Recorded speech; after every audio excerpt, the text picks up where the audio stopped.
याच्या निमित्तानं प्रास्ताविक करत आहेत जिल्हा परिषदेच्या माजी सदस्या सौ रोहिणीताई निगुते।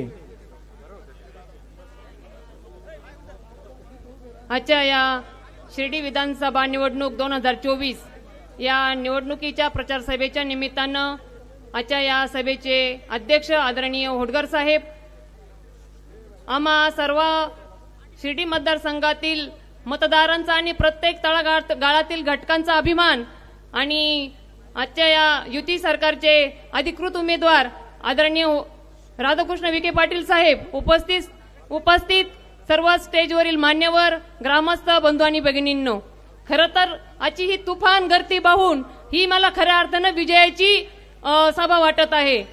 आपल्या सर्वांनाच माहित आहे आज विजय असो आपल्या, हम तुम्हारे साथ है। आपल्या सर्वांनाच माहित आहे इथे प्रत्येक आश्वी आणि जोरे गटातील व्यक्ती उपस्थित आहे। आपला आश्वी आणि जोरे गटातील गाव जेव्हापासून शिर्डी विधानसभेला जोडला गेला तेव्हापासून खऱ्या अर्थाने आपल्या भागाचा विकास झाला। त्यामध्ये रस्ते असतील, आरोग्य असेल, शिक्षण असेल, प्रत्येक गोष्टीचा विकास खऱ्या अर्थाने ह्या 15 वर्षात झाला। आपले साहेब मंत्री असो नसो, सत्तेत असो नसो, अगदी तळागाळातील घटकापर्यंत मी उपाययोजना असतील, वैयक्तिक लाभाच्या योजना असतील, सार्वजनिक कामं असतील, हे पोहोचवण्यासाठी प्रयत्नशील असतात। खरं तर गेल्या 2.5 वर्षामध्ये महसूल मंत्री म्हणून काम करत असताना साहेबांनी अनेक निर्णायक असे निर्णय घेतले आणि त्यामध्ये खऱ्या अर्थाने शेतकरी धोरणाचे निर्णय घेतले। खरं तर आपल्या सर्वांनाच माहित आहे मागच्या ज्या टर्म मध्ये आपण सर्व शेतकऱ्यांनी जवळजवळ 5 ते 10 हजार एका मोठी मागे बिल जबरदस्ती आपल्याकडून भरून घेतलं गेलं, परंतु या महायुती सरकारने आपल्याकडून आता आपल्या सर्वांना शून्य बिल आपल्या सर्वांना मिळालं आहे। मोटरीचं बिल जे आहे ते आपल्याला 0 असं मिळालेलं आहे। त्याचप्रमाणे आपल्या दुधाला 7 रुपये अनुदान देण्याचं काम या महायुती सरकारनं केलेलं आहे। खरं तर खंडकऱ्यांच्या ज्या जमिनी आहेत त्या पुन्हा मिळवून देण्याचं काम आपल्या साहेबांनी केलेलं आहे। त्याचप्रमाणे भोगोडदार नंबर 2 ह्या जमिनी अनेक रुपये खर्च करून, अगदी लाखो रुपये खर्च करून त्या जमिनी भोगोडदार नंबर 1 मध्ये कराव्या लागतात, परंतु साहेबांमुळे त्या लाभार्थ्यांना विनामूल्य त्या जमिनी भोगोडदार नंबर 1 म्हणून आपल्या सर्व लाभार्थ्यांना मिळालेल्या आहेत। खरं तर हे झालं शेतकरी हिताचं। साहेब प्रत्येक घटकांचा विचार करत असतात, तरुणांचा सुद्धा विचार करत असताना या 2.5 वर्षाच्या काळामध्ये साहेबांनी शिर्डी येथे MIDC सुरू करून माझ्या भागातील तरुणांना रोजगाराची संधी कशी मिळेल यासाठी तिथे MIDC सुरू करण्याचा निर्णय घेतला आणि त्यासाठी निधी सुद्धा उपलब्ध आपल्याला करून दिलेला आहे। आणि त्या तरुणांना 10वी झाली 12वी झाली तर कुठेही नोकरी मिळत नाही, परंतु त्यांना जर मी काहीतरी कोर्सेस करून दिले, त्यांना जर काही त्यासाठी तयार केलं तर त्यांना त्या MIDC मध्ये रोजगाराच्या संधी उपलब्ध होतील। यासाठी प्रवरेच्या प्रत्येक कॉलेजमध्ये साहेबांनी चाणक्य योजनेखाली दररोज 2 तासासाठी आपण ते कोर्सेस करायचे आणि त्यासाठी साहेब 18,000 स्टायपेंड सुद्धा देणार आहे। खरं तर भारतातली एकमेव ही योजना आहे की साहेबांनी ती स्वतःच्या खर्चातून राबवली आणि त्याचं ते सर्टिफिकेट आहे ते केंद्र सरकारचं सर्टिफिकेट त्याला मिळणार आहे। त्याचप्रमाणे या शिर्डीमध्ये विमानतळाचं जे विस्तारीकरण केलं, त्याचप्रमाणे जे पशुवैद्यकीय दवाखाना विद्यालय सुरू करणार आहे, त्यातून निश्चितच माझ्या सर्व लाभार्थ्यांना तिथे सर्व तरुणांना तिथे रोजगाराची संधी मिळणार आहे। खरं तर आज अनेक महिला उपस्थित आहेत। महिलांसाठी निर्णय घेताना खरं तर माझी मुलगी जन्माला आली तर तिच्यासाठी माझी सुकन्या योजनेखाली तिला लाभ देणं असेल, ती मोठी झाली तिला जर कोर्सेस करायचे असेल तर त्यासाठी मोफत शिक्षण असेल, माझी महिला गृहिणी झाली तर तिला मोफत उज्ज्वल गॅस योजना असेल किंवा लाडक्या बहिणीचा जो महत्वाकांक्षी निर्णय घेतला त्याबद्दल मी खरं तर साहेबांचा तमाम महिलांच्या वतीनं, लाडक्या बहिणींच्या वतीनं साहेबांचा मनापासून आभार व्यक्त करते व साहेबांना आपल्याला 1.5 लाखाच्या पुढील मदतीने निवडून द्यायचं आहे एवढीच या निमित्तानं विनंती करते व माझे प्रास्ताविक 2 शब्द संपवते। धन्यवाद। धन्यवाद। संपन्न होतो आहे। हॅलो, आजच्या या विजयी संकल्प मेळाव्यासाठी या सभेचे अध्यक्ष, या राज्याचे महसूल मंत्री नामदार राधाकृष्ण विखे पाटील आणि जमलेले स्टेजवर सगळे आमदार, सोसायटीचे चेअरमन, कारखान्याचे चेअरमन आणि इतर जमलेले सर्व नामदार राधाकृष्ण विखे पाटलांना मानणारे कार्यकर्ते, मतदार आणि लाडक्या बहिणींनो, आज मला संयोजकांनी जे 1 मिनिट बोलायची संधी दिली, 1 मिनिटात नामदार साहेबांचं वर्णन होऊच शकत नाही. कारण आपल्या आश्वी परिसराचा जर विचार केला तर नामदार साहेबांनी इतके कामं केलेले आहेत, जर मी कामं मोजायला लागलो तर रात्री 12 वाजतील तरी आश्वीचेच कामं संपणार नाही, तर शिर्डी मतदारसंघाचे कधी संपणार आहे.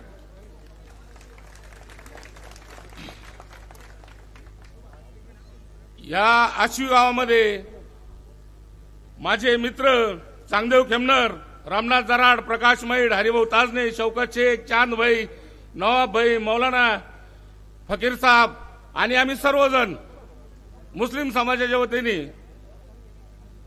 साहेबांना आश्वी बुद्रुक या गावातून 80 ते 85% मुस्लिमांचं मत मिळवून देणार.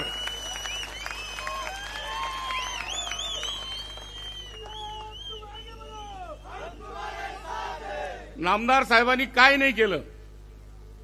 मागच्या पंचवर्षीला आश्वी इरिगेशन बंगल्यामध्ये नामदार साहेब संध्याकाळच्या टायमाला आले होते. एक अशी चिठ्ठी घेऊन गेलो.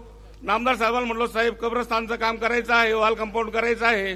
त्या क्षणाला नामदार साहेबांनी पीएला सांगून 15 दिवसात मला 5 लाख रुपये कब्रस्तानसाठी दिले. त्याच्यानंतर जिल्हा परिषद मार्फत रोहिणीताई निवडून आल्या. रोहिणीताई निगुते यांना मी म्हटलो, मॅडम कब्रस्तानचा गेट गेलेला आहे, गेटचं काम करायचं आहे. आता गेट पहा तुम्ही, पत्र्याचं गेट 5 लाख रुपये जिल्हा परिषद मार्फत मला मिळाले. कब्रस्तानची डबल भिंत बांधून घेतली. नामदार साहेबांकडे जातीपातीचं राजकारण नाही. मुस्लिमाला त्याला देणार, सगळ्यांना देणार. नामदार साहेब कधीही कोणाला नाही म्हणत नाही. आश्वी बुद्रुक गावाचं नदीचं पुलाचं काम असेल, रस्त्याचे काम असतील, मुरुमीकरण असतील, असे कितीतरी काम नामदार साहेबांनी केलेले आहेत. आणि आपलं सर्वांचं परम कर्तव्य आहे का आपण नामदार साहेबाला ह्या शिर्डी मतदारसंघातून 1 नंबरच्या बटनासमोर इतकं कटकटून बटन दाबायचंय का नामदार साहेबाचं लीड हे महाराष्ट्रात 1 नंबर आलं पाहिजे. विजयाचा विषय कधीच संपलेला आहे नामदार साहेबाचा. नामदार साहेब हे कधीच निवडून आलेले, ज्या दिवशी फॉर्म भरला त्याच दिवशी निवडून आलेले. पण तुमच्यावर, माझ्यावर, सर्व कार्यकर्त्यांवर ही जबाबदारी आहे का नामदार साहेबाला महाराष्ट्रातून 1 नंबरचं लीड आपण दिलं पाहिजे. याच्यासाठी मी एक शेर म्हणतो, किसने दस्तक दी, किसने दस्तक दी दिल में कौन है, किसने दस्तक दी दिल में कौन है. नामदार साहब तुम हमारे दिल में बाहर कौन है, हमें कोई लेना नहीं है.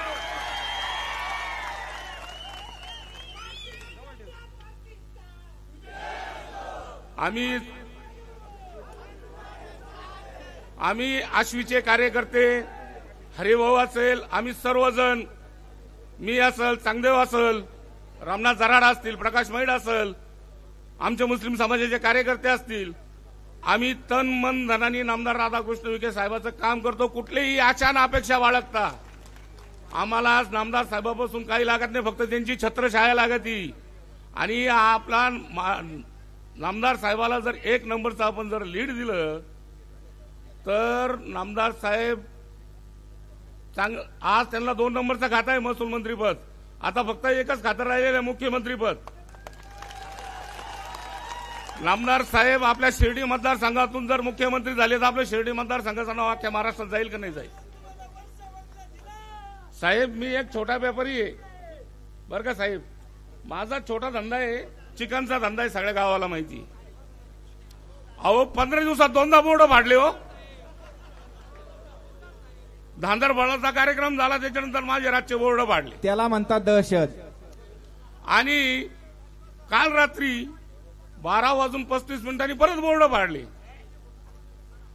सीसीटीव्ही मध्ये दिसू राहिलं, सगळं करू राहिलं, पण आता करता काय. दहशत कोणाची पहा ना तुम्ही. नुसतं एवढं बोललं का दहशत झाली, एवढं बोललं का दहशत झाली. नामदार साहेबांनी दूध उत्पादकांसाठी सुद्धा काय नाही केलं. डेअरी 25 रुपयाचा भाव देते, 5 रुपये अनुदान मिळतं, 30 रुपयाचा भाव तुम्हाला मिळतो. 7 रुपये अनुदान ना.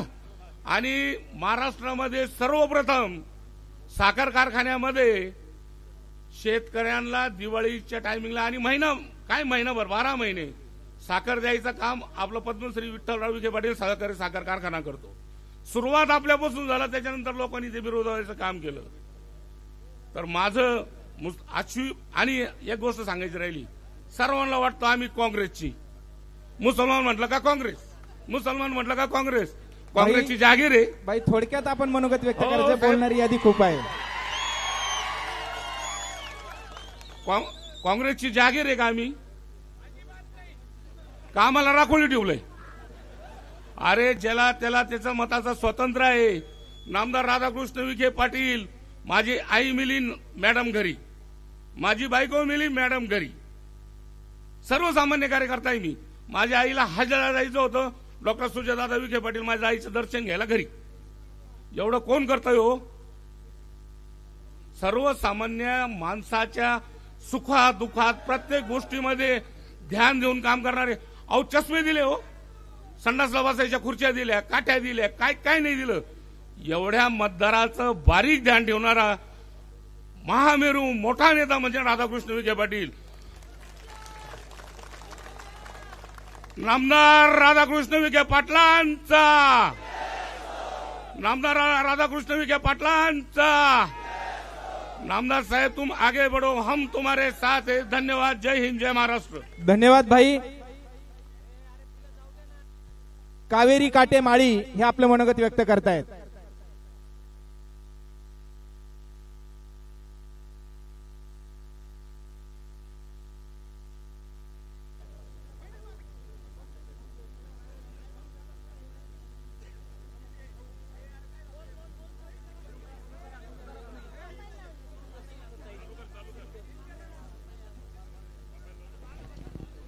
आदरणीय व्यासपीठ आणि मंचावर उपस्थित असणारे आपले सर्वांचे लाडके शिर्डी विधानसभाचे उमेदवार म्हणजे श्री आदरणीय राधाकृष्ण विखे पाटील.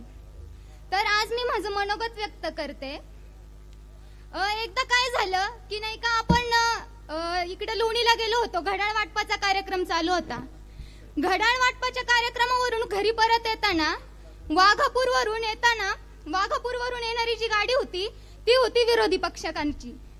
तर गाडी इतकी फास्ट जात होती ना, अक्षरशः ऍक्सिडेंट झाला असता. आजचे हे असे संगमनेरचे नेतृत्व करणारे कोण आहेत ते थोरातांची गाडी अक्षरशः शेजारून जाताना त्यांना इतकं सुद्धा भान नाही की ऍक्सिडेंट होणार. अशा लोकांच्या हातात आपल्याला सत्ता द्यायची का? कोणाच्या हातात सत्ता द्यायची मग आपल्याला? मग एकच ध्यानात ठेवा की मत कोणाला द्यायचंय.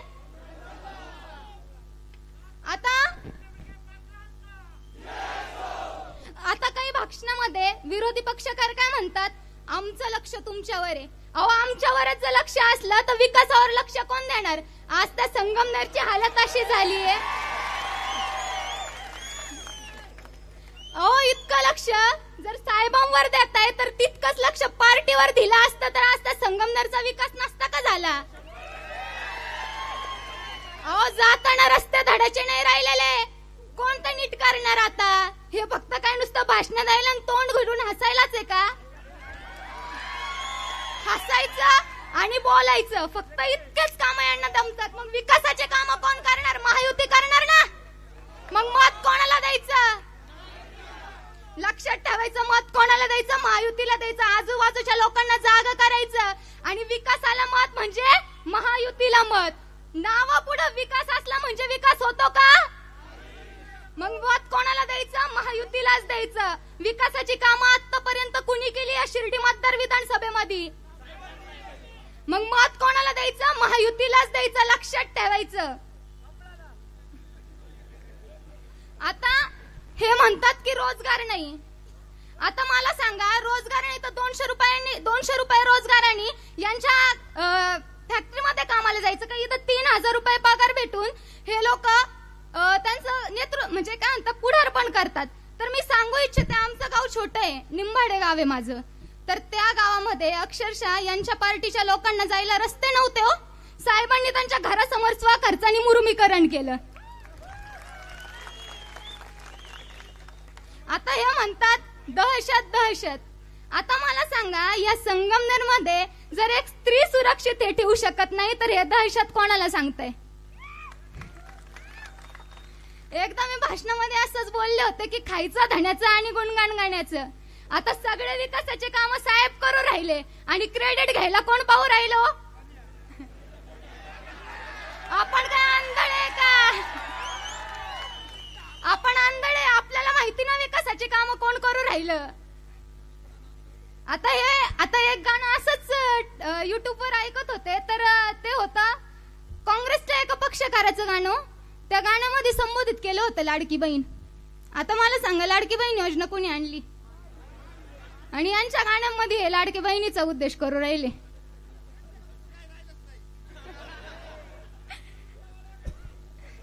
आता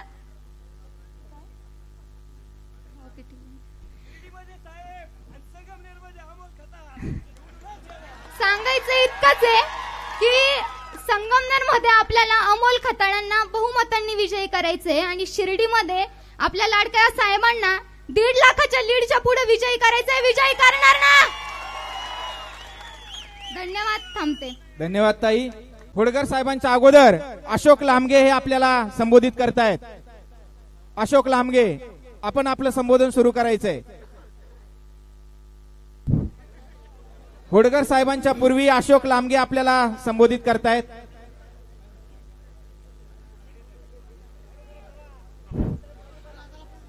आदरणीय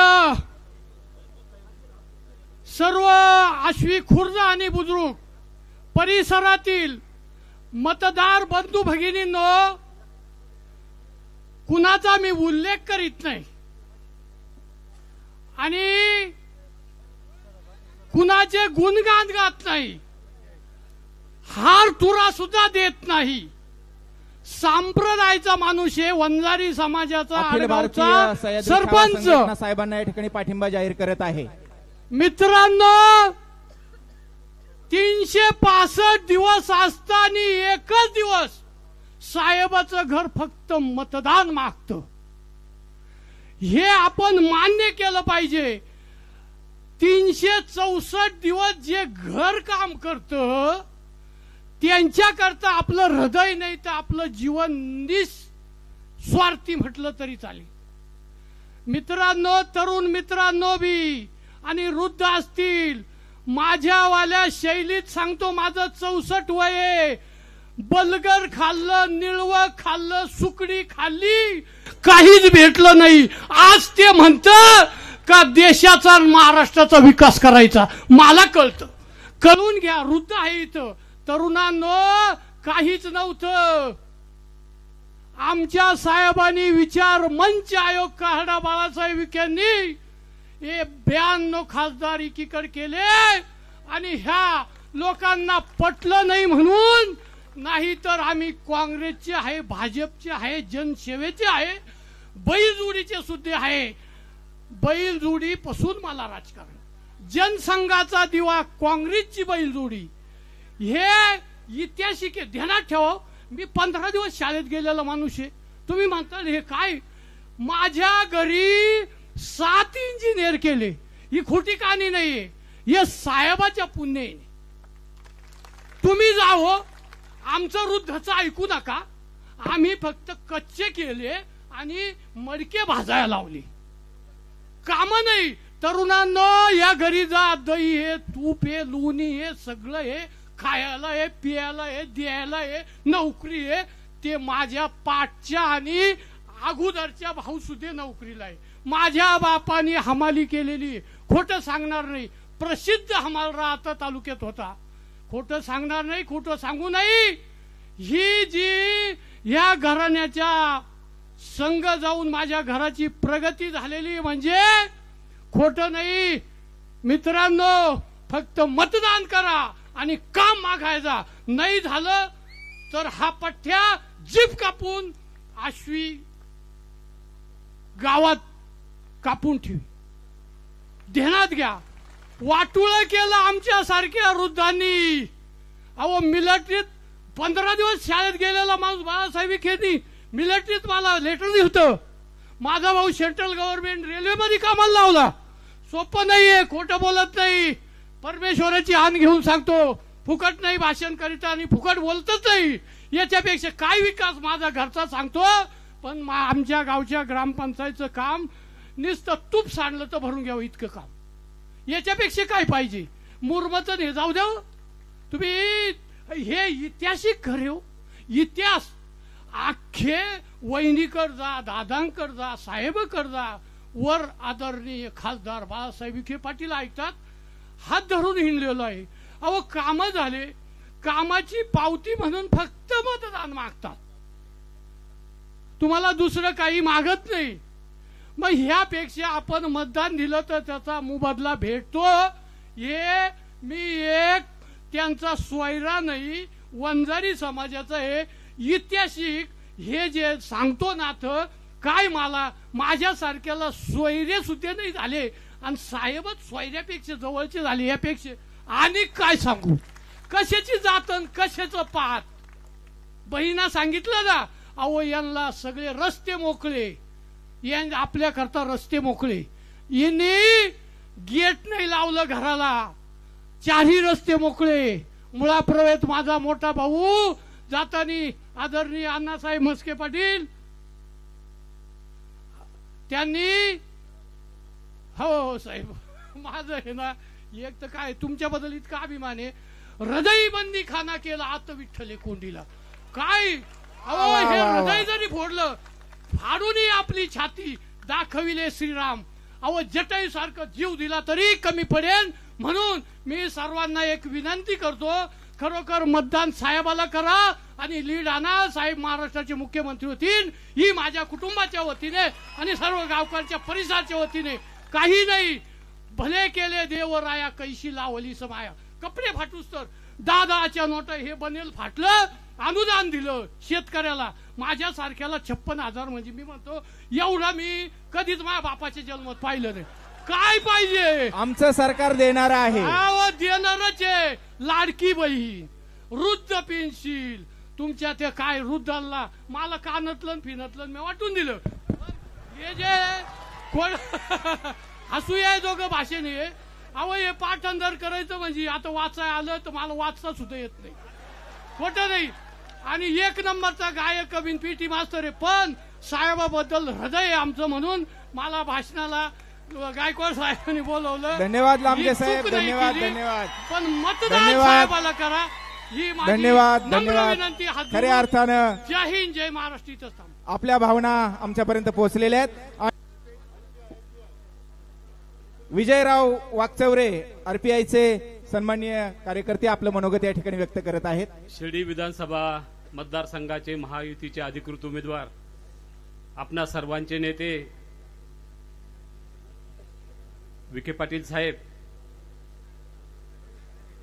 या मंचकावर उपस्थित असलेले रिपब्लिकन पक्षाचे संपर्क प्रमुख श्रीकांतजी भालेराव साहेब, त्याचबरोबर संगमनेर तालुका अध्यक्ष आशिष शेळके आणि मंचकावर उपस्थित असलेले सर्व मान्यवर नेते मंडळी, महायुतीतील घटक पक्षांचे सर्व नेते मंडळी, उपस्थित बंधू आणि भगिनींनो, बरीचशी भाषणं एवढ्या उंचीवर गेलेली आहेत त्यामुळे काय बोलावा असा प्रश्न आहे. महायुतीच्या घटक पक्षामध्ये रिपब्लिकन पक्ष एक महत्वाचा घटक पक्ष आहे. मी सकाळी भाषणं ऐकली साहेब, त्यांनी सांगितलं का जातीपातीचं राजकारण केलं जातंय, जातीवाद केला जातोय. आमच्या पुढे प्रश्न उभा राहिला की या मंचकावर ज्यांनी भाषणं केली ती एका जातीची माणसं नव्हतीच, एका धर्माची माणसं नव्हती. आणि जर ते असे बोलत असतील तर त्यांची कीव करावीशी वाटते. आम्हाला माहिती आहे स्वर्गीय बाळासाहेब विखे पाटलांनी रिपब्लिकन पक्षाची नव्हे तर दलित पॅंथरच्या चळवळीपासून या परिसरातली चळवळ वाढवण्याचं काम केलं. सर्वसामान्य गरीब माणसाला न्याय देण्यासाठी त्यांनी सातत्यानं काम केलं. त्यांचा वारसा घेऊन राधाकृष्णजी पुढे चाललेले आहेत, सुजय दादा पुढे चाललेले आहेत. या परिसरामधील आपल्याला माहिती आहे कार्यकर्त्यांना सत्ता देण्याचं काम त्यांनी करताना दलित चळवळीत काम करणाऱ्या कार्यकर्त्यांना सुद्धा सत्ता देण्याचं काम केलेलं आहे. मग श्रावणराव वाघमारे असतील, किंवा इतर आमच्या रिपब्लिकन पक्षाचे कार्यकर्ते असतील त्यांना सत्ता देण्याचं काम केलेलं आहे. आमचं एकच म्हणणं आहे का शेतकऱ्यांचा प्रश्न असेल, वेगवेगळ्या जाती समूहाचे प्रश्न असतील, मुस्लिमांचे प्रश्न असतील, हे सोडवण्याचं काम त्यांनी सातत्याने केलेलं आहे. या परिसरात विकासाची कामं झाली नाही म्हणून सांगितलं जात आहे. आपण डोळ्यावर झापड बांधून त्या ठिकाणी फिरता का काय असा प्रश्न उपस्थित होतोय. शिर्डीसारख्या परिसरामध्ये विमानतळ उभं करण्याचं काम केलं, त्या परिसरामध्ये MIDC करण्याचं काम केलं, लोकांना रोजगार देण्याचं काम केलं. काल परवा त्यांनी निर्णय घेतला का शिर्डी परिसरातील फुलशेती सुद्धा त्या ठिकाणी परवानगी दिली मंदिरात फुलांना जाण्याची, फुलं घेऊन जाण्याची. हे कोणासाठी केलं? मी अकोल्याचा आहे, मला एकच भावतं, विखे पाटलांनी सातत्याने पाण्याच्या प्रश्नावर, शेतीच्या प्रश्नांवर, जे तुम्हाला प्रवरेचं पाणी येतं याच्यासाठी सर्व अकोला तालुका अंगावर घेण्याचं काम केलं. हे कोणासाठी केलं? या परिसरातील शेतकऱ्यांसाठी केलेलं आहे. आम्ही सातत्यानं तिकडे भांडायचो, ते भांडायचे, पण या शेतकऱ्यांना, या प्रवरा परिसरातील शेतकऱ्यांना त्यांनी पाणी मिळून, हक्काचं पाणी मिळवून देण्याचं काम केलं. आमच्या अकोले तालुक्यामध्ये बऱ्याचशा वल्गना त्या ठिकाणी होत असताना सुद्धा त्यांनी या परिसरातील शेतकऱ्यांना पाणी देण्याचं काम केलं. महायुतीचं सरकार येणार, पण महायुतीचं सरकार येऊन चालणार नाही निवड. विखे साहेबांना या ठिकाणी त्या राज्याचं नेतृत्व करण्याची संधी मिळाली पाहिजे अशी भावना तुमच्या आमच्या सर्वांची आहे आणि निश्चितपणे संधी मिळेल. पण जेवढं लीड तेवढी संधी वाढेल. तुम्ही जर म्हणले काठावरची टक्कर, फार लढत अशी जोरदार आहे, असा काही प्रकार नाही. जोरव्यापासून शिर्डीपर्यंत सर्व ठिकाणी आपण सर्व कार्यकर्त्यांनी, सर्व पक्षाच्या कार्यकर्त्यांनी जेवढं लीड वाढवता येईल तेवढं लीड वाढवण्याचं काम आपल्याला करायचं आहे. मग आपण लीड मिळाल्यानंतर महाराष्ट्रातील जे राजकीय सत्तेचं नेतृत्व करण्याचं काम करणार आहे, निश्चितपणे विखे पाटील त्या ठिकाणी सक्षम आहेत का त्यांनी सर्व जाती धर्माच्या लोकांना बरोबर घेऊन जाण्याचं काम केलं, शेतकऱ्यांचे प्रश्न सोडवण्याचं काम केलं. कोण म्हणतं मुस्लिम मतं देत नाहीत, कोण म्हणतं दलित मतं देत नाहीत, मुस्लिम सुद्धा मतं आपल्याला देणार. कारण या ठिकाणी आपल्याला गावा पातळीवर आपण मुस्लिम आणि बहुजन समाजाचा असा काही कधी फरक केला नाही. त्याचप्रमाणे या ठिकाणी दलितांच्या संदर्भातलं घटना बदलण्याचं लोकसभेमध्ये ज्या पद्धतीनं त्यांनी मान्य केली, त्यातून काही लोक भुरळले असतील, त्या ठिकाणी झालं असेल. पण विधानसभेला तसं होणार नाही. आपण एका गावात राहतो, एका समाजामध्ये सर्व समाजांच्या बरोबर राहतो, आपण अखंड हरिनाम सप्ताहात असतो, जयंतीत असतो, सर्व ठिकाणी आपण एकत्र असतो. मग या ठिकाणी जातीवाद फक्त निवडणुकीपुरता उभा करायचा का काय असा प्रश्न निर्माण होतोय. या लोकांची जी भाषणं होतात ती भाषणं मतं मिळवण्याच्यासाठी नाही, तर समाजामध्ये दुबळी निर्माण करण्याचं, फूट पाडण्याचं काम करणारी भाषणं होत असतात. म्हणून मित्रांनो, यांच्या भाषणाकडे लक्ष देऊ नका, कामाकडे लक्ष द्या. त्यांनी जे उभं केलेलं काम आहे तुमच्या आमच्या सर्व समाजासाठी, समाज घटकांसाठी उभं केलेलं काम आहे आणि ते काम पुढे नेण्यासाठी आपल्याला 20 तारखेला कमल चिन्हावर आपण त्या ठिकाणी बटन दाबून त्यांना याच्यात विधानसभेत पाठवायचंच आहे. पण राज्याचं नेतृत्व करण्यासाठी मोठ्या संख्येनं लीड द्यावं अशी या ठिकाणी आहे. माझ्या माहितीप्रमाणे आजच साहेब आठवले साहेबांशी बोलले. मला वाटतं 18 तारखेला सांगता सभेला आठवले साहेब येणार आहेत. रिपब्लिकन पक्षाच्या कार्यकर्त्यांनी त्या ठिकाणी आपण सर्वांनी उपस्थित राहावं असं निमंत्रण मी आपल्या सर्वांना या मंचकावरून देतो आणि तेच थांबतो. जय भीम, जय महाराष्ट्र. धन्यवाद. आणि यानंतर आजच्या सभेचे अध्यक्ष सन्माननीय शाळीग्राम होडकर साहेब या सभेला संबोधित करतात. मित्र, इथं एवढी गर्दी आहे ना, याच्या चौपट अख्खा महाराष्ट्र ही सभा लाईव्ह पाहतोय.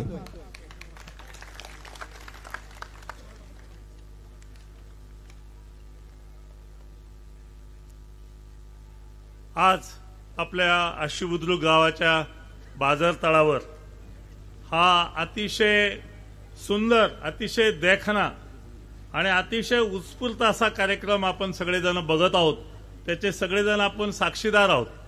हा निवडणुकीच्या काळामध्ये जनरली लोक दबलेल्या परिस्थितीमध्ये येताना आपण पाहतो, एक मनावर दडपण असतं, अशी परिस्थिती आपण पाहतो. पण आज काय आपल्याला दिसतंय की सगळीकडून एक प्रकारचा उत्साह, अशा प्रकारचा ओसंडून आलेला आहे. उत्स्फूर्त गर्दी झालेली आहे. युवकांची संख्या प्रचंड मोठ्या प्रमाणात आहे आणि हे सगळं वातावरण पाहिल्यानंतर या निवडणुकीचा रंग सगळं आपल्याला लक्षात येतो की ही निवडणूक एकदम एकतर्फी गेलेली आहे. एकदम एकतर्फी निवडणूक गेलेली आहे. त्याला सांगायला कोणत्याही भविष्यकाराची गरज नाही आहे. आजच्या ह्या सगळ्या वातावरणावरून आपल्या असं लक्षात येईल की ही संपूर्ण हेच वातावरण मी राहता परिसरात शिर्डी परिसरामध्ये पिंपरी निर्मळकडे गेलो, केलवडला गेलो, सगळीकडे कानाकोपऱ्यामध्ये फिरत असताना मला यावेळेस अतिशय चांगल्या प्रकारचं समाधानाचं वातावरण सगळ्या समाजामध्ये दिसून आलं. मग तो शेतकरी असो, व्यापारी असो, छोटे उद्योगवाले असो, सगळ्यांमध्ये एक प्रकारचं सुंदर अशा प्रकारचं वक्तव्य मला विखे परिवारांच्या बाबतीमध्ये बोलण्यामध्ये आलं. आणि ही जमेची बाजू आहे. जनरली निवडणुकीच्या काळामध्ये रुसवे फुगवे जास्त बाहेर येत असतात. लोक आपल्या अडीअडचणी सांगतात आणि कशामुळे मी थांबलो हे सांगतात. परंतु मला या ठिकाणी एक 2-4 किरकोळ अडचणी सोडल्या तर अख्ख्या मतदारसंघामध्ये कुणीही असं प्रखरतेने विरोध करताना मला जाणवलं नाही. आणि म्हणून ही निवडणूक आपण लक्षात घेतली पाहिजे. आपण सगळे सुज्ञ कार्यकर्ते आहेत का ह्या निवडणुकीचा निकाल सुंदरपैकी लागलेला आहे. आणि आपल्याला जे काम करायचं आहे, 4च दिवस राहिलेले आहेत, ते म्हणजे मताधिक्य वाढवायचे, प्रचंड मताधिक्य. ही संधी आहे आपल्याला, हीच ती वेळ आहे की इथे जर आपण 4 दिवस डोळ्यात तेल घालून काम केलं आणि चांगल्या पद्धतीनं पोते भरले. शेतकऱ्याचं कसं असतं, तुम्ही खळं मळई केली, उफनलं, रास लावली, पण पोते ज्यावेळेस भरतो त्यावेळेस शेतकऱ्याला समाधान होत असतं. त्या पद्धतीनं आता आपल्याला खरं मतपेटीमध्ये मत झाल्याची जी प्रक्रिया आहे ती चांगल्या पद्धतीनं कॅल्क्युलेटेड पद्धतीनं करणं अत्यंत आवश्यक आहे. ती जर केली तर मग आपलं जे स्वप्न आहे की अधिक मताधिक्याने निवडून यायचं ते पूर्ण झाल्याशिवाय राहणार नाही. आपण असं जर समजलो की निवडणूक एकतर्फी आहे, साधी आहे आणि जर गाफील राहिलो तर मग थोडाफार धक्का लागल्याशिवाय राहत नाही. म्हणून मला असं आपल्या सर्व कार्यकर्त्यांना विनंती करायची आहे की आपण सगळ्यांनी पुढचे 4 दिवस व्यक्तिगत जे मतं आहे आणि एकच घोषवाक्य ठेवावी, माझ्या मते मत वाया घालू नये असं बाकीच्यांना सांगावं. ह्या निवडणुकीमध्ये एक स्पष्ट झालेलं आहे की निवडणूक झालेली आहे, मग अशा परिस्थितीमध्ये त्या मत वाया का घालवता हाच प्रश्न समोरच्याला विचारावा. त्याला समजून टाका हे सत्कारणी विकासासाठी, समाजाच्या विकासासाठी हे मत आहे. इकडं पीटीमध्ये घालून फक्त आकडा मोजण्याच्यासाठी टाकू नको. तो मत वाया घालू नये ही गोष्ट आपण पुढील 4 दिवस घ्यावी. मला वाटतं त्याला प्रतिसाद मिळेल, निश्चित स्वरूपाने मिळाल्याशिवाय राहणार नाही अशी मला खात्री आहे. मित्र, या ठिकाणी बऱ्याच वेळा असं आपण बोलताना पाहतो की बीजेपी पक्ष आहे, बीजेपी पक्ष म्हटलं की काही थोडे शिक्के आहेत, मुस्लिम विरोधी आहे, दलित विरोधी आहे, हा सगळा प्रकार अपप्रचार केला जातो. परंतु विखे पाटील परिवारांच्या बाबतीमध्ये आतापर्यंत तुम्ही अभ्यास करा, एक एक गाव घ्या. आमचं आशुबुद्रुक गाव घ्या. या आशुबुद्रुक गावामध्ये फक्त नोकऱ्या घ्या की सगळ्या समाजातल्या मुलांना त्यांनी नोकरीमध्ये सामावून घेतलं. सगळ्या लोकांना त्यांनी जे काही अडचणी असतील त्या सोडवल्या. कुठल्याही प्रकारचा जात धर्म पंथ त्यांनी या ठिकाणी पाहिलेलं नाही. असं विकसित व्यक्तिमत्व म्हणजे राधाकृष्ण विखे पाटील आणि विखे परिवार आहे. हे आपण लक्षात घेतलं पाहिजे. आम्ही गावकरी एकदा सहज साहेब भेटायला आले आणि आमच्या मुस्लिम बांधवांनी विनंती केली का आम्हाला धर्मासाठी 2-4 खोल्या पाहिजे. त्याने एका फोनवर 4 खोल्या मंजूर केल्या 25 ते 30 लाखाच्या. हे आपण लक्षात घेतलं पाहिजे. त्यांनी विचारलं नाही की मुस्लिम आहेत, आपल्याला मतं मिळतील की नाही मिळतील याचा विचार केला नाही. याचं कारण आहे की समाजाचं कल्याण करण्याची जी भूमिका आहे, मानव म्हणून पाहण्याची जी भूमिका आहे ती विखे पाटलाने अतिशय समर्थपणे या परिवाराने आजपर्यंत पाळली ती परंपरा. म्हणूनच हा सगळ्या थरातील जनसमुदाय, आरपीआय असो, मुस्लिम असो, आमचे व्यापारी बंधू असो, सगळेजण या ठिकाणी जमलेत, अतिशय आनंदाने जमले. त्याचं कारण हे त्यांचं काम आहे. आजपर्यंत जे त्यांचं काम आहे ते लक्षात घेतलं पाहिजे. मला 1-2 मुद्द्यावर फोकस करायचं, जास्त वेळ घ्यायचा नाहीये. ह्या ज्या योजना चालू आहेत, लाडकी बहीण असेल आणि सगळ्या शेतकरी बांधवांनी लक्षात घेतलं पाहिजे का आपल्यासाठी सगळ्यात मोठं काम जर कोणतं झालं असेल तर विजेचं बिल माफ झाले. हे सगळ्यात शेतीसाठी मुख्य काम आहे. मी रोज शेती करतो, तुम्ही लक्षात घ्या. दर वर्षाला एकदा तरी आपल्या पाठीमागं कनेक्शन कटचं झंझट असायचं. एवढे पैसे भरा, हप्ता भरा, नाही तर एवढं कट, म्हणजे आपल्याला भरावं लागत असायचं. पुन्हा थकबाकीचा बोजा आपल्या बोकांडी असायचा. परंतु ह्या सरकारने अतिशय धाडसी निर्णय घेतला आणि थकबाकीसह वीज माफ केलं. पुढचे 5 वर्ष सरकार वीज भरणार आहे.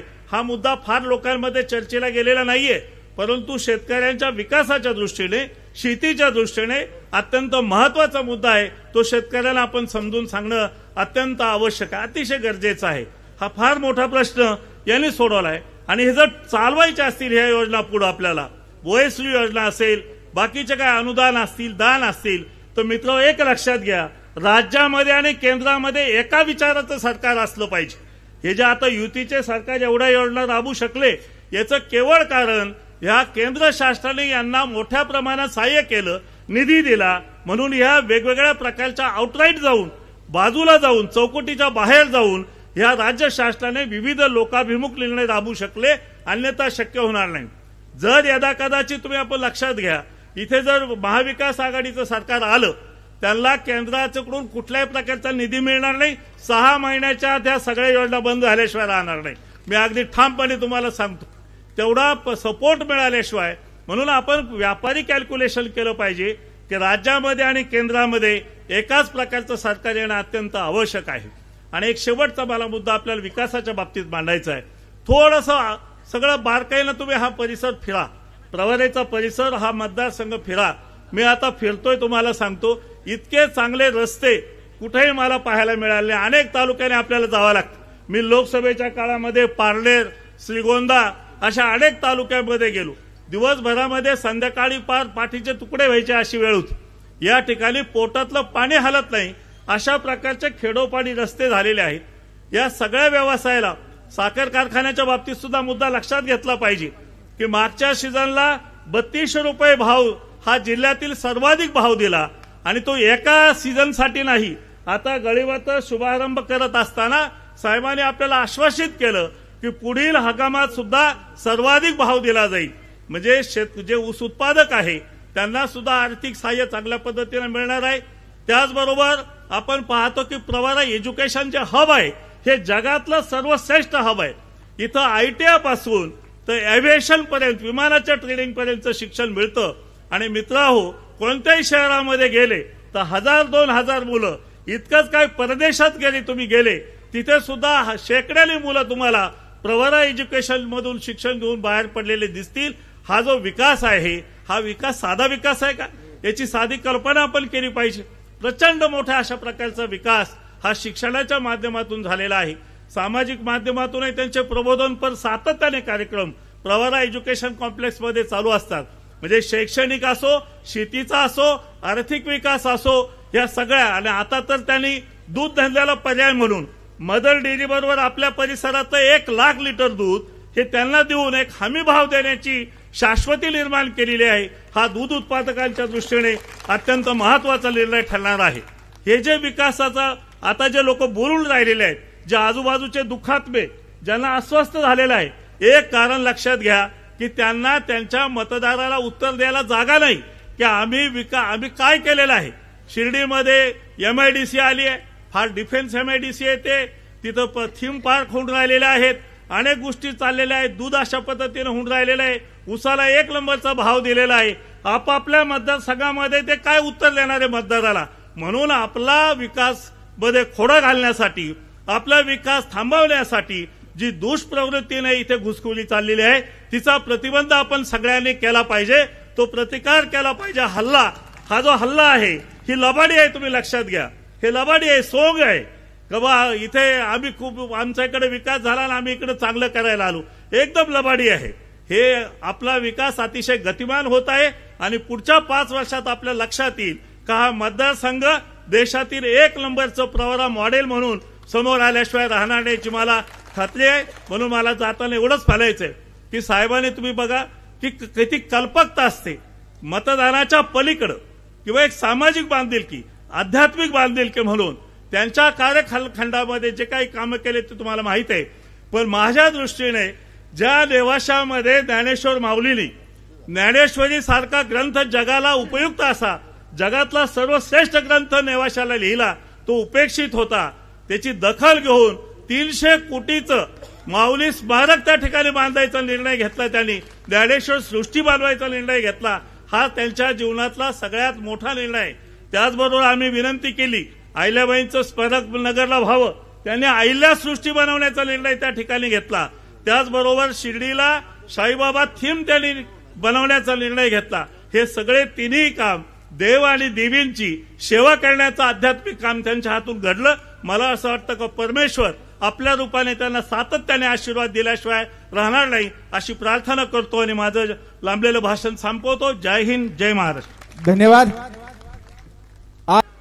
बोला छत्रपती शिवाजी महाराज की.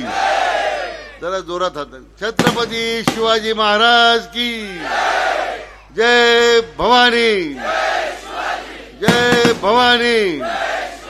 भारत माता की. भारत माता की. वंदे. जय श्री राम. जय जय श्री राम.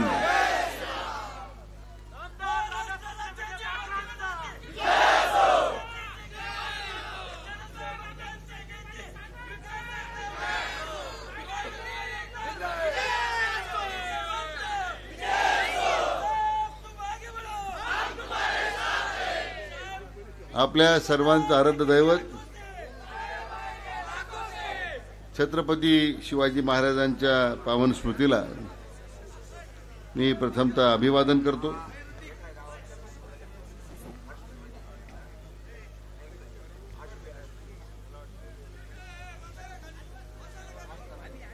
भारतीय राज्यघटनेचे शिल्पकार महामानव भारतरत्न डॉक्टर बाबासाहेब आंबेडकर यांनाही मी मानवंदन अर्पित करतो.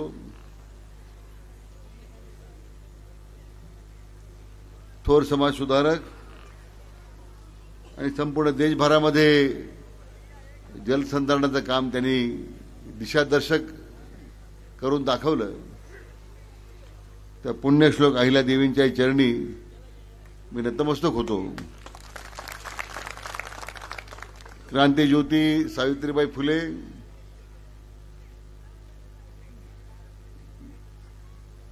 महात्मा ज्योतिबा फुले,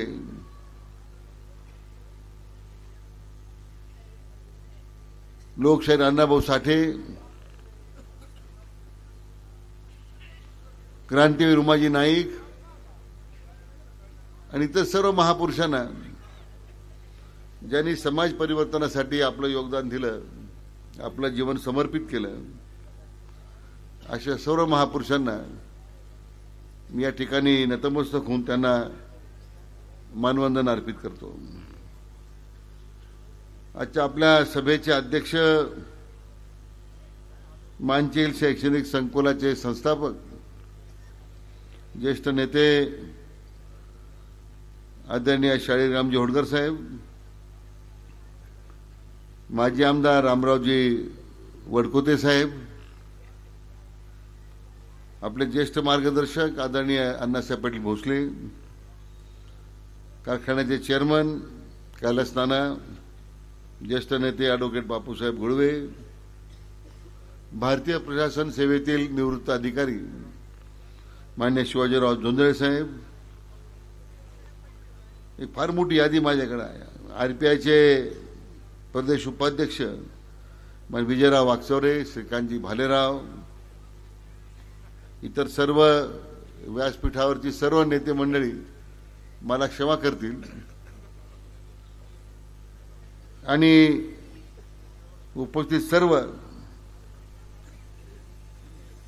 या आपल्या 25 गावातील मला वाटतं आलेले सर्व माझे तरुण सहकारी, सर्व जमलेले माझे या भागातील सर्व बांधव आणि आमच्या लाडक्या बहिणींनो,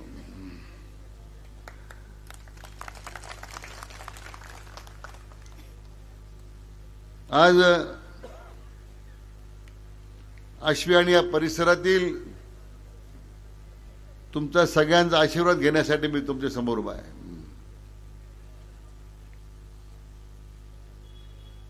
ही विजयाची निर्धार सभा असली तरी तुमच्या आशीर्वादानं ऐतिहासिक विजय मिळवण्याचा निर्धार आज आपण या सभेच्या निमित्तानं केलेला आहे.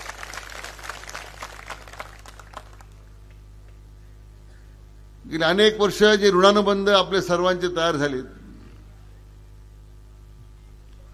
एक परिवार म्हणून आपण सगळे या ऋणानुबंधातून आपण बांधले गेलो आणि त्यामुळे एक कौटुंबिक सोहळा आहे. माझ्या कुटुंबाने माझा सत्कार केलेला अशी माझ्या मनामध्ये आज भावना आहे. दाडची सभा अतिशय मोठी झाली. दाडून निघालो. आमच्या सगळ्या तरुण सहकाऱ्यांनी मला आग्रह केला. मला त्यांनी मोटरसायकलवर बसवलं. पण मला त्यांचा उत्साह पाहिल्याच्या नंतर खरं म्हणजे काय नातं आहे आपलं, काय त्या तरुण मुलांच्या आणि माझं नातं आहे. हे कौटुंबिक नातं आहे, एकामेकाबद्दलचा जिव्हाळा आहे.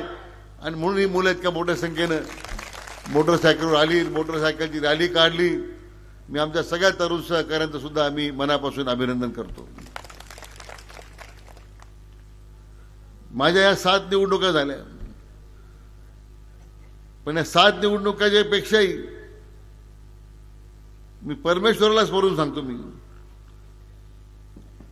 ही सगळ्यात मोठी सभा माझ्या राजकीय कारकिर्दीत मला पाहायला मिळते. आणि याचं मुख्य कारण की आपण जी अविरतपणे विकासाची परंपरा चालू ठेवली, प्रत्येकाच्या सुखादुःखामध्ये आपण एकामेकाच्या जात राहिलो, प्रत्येकाच्या जीवनामध्ये कोणत्या ना कोणत्या कारणाने आपण स्पर्श करू शकलो. तुमच्या सगळ्या कुटुंबाचा एक अविभाज्य भाग म्हणून मला होता आलं. आणि त्याच भावनेने मी म्हटल्याप्रमाणे एक कौटुंबिक सोहळ्याचं दर्शन आज मला या निमित्तानं पाहायला मिळतं. याचं मला एक वेगळं समाधान आहे.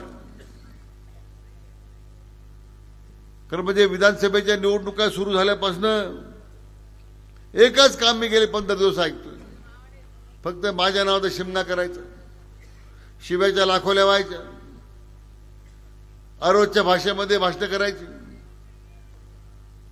माझ्या इतक्या वर्षाच्या राजकारणाच्या प्रवासामध्ये इतकी प्रचाराची पातळी इतकी खालवलेली आहे हे मी कधी पाहिलं नाही मित्र. आणि खऱ्या अर्थाने या अशा प्रकारच्या प्रवृत्तीचा आपण निषेध केला पाहिजे अशी माझी आपल्या निमित्ताने विनंती आहे.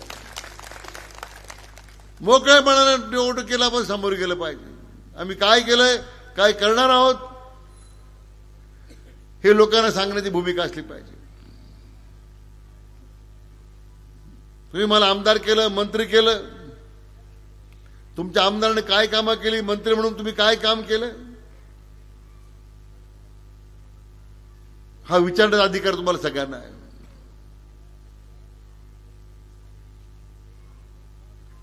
कारण तो तुमचा अधिकार आहे.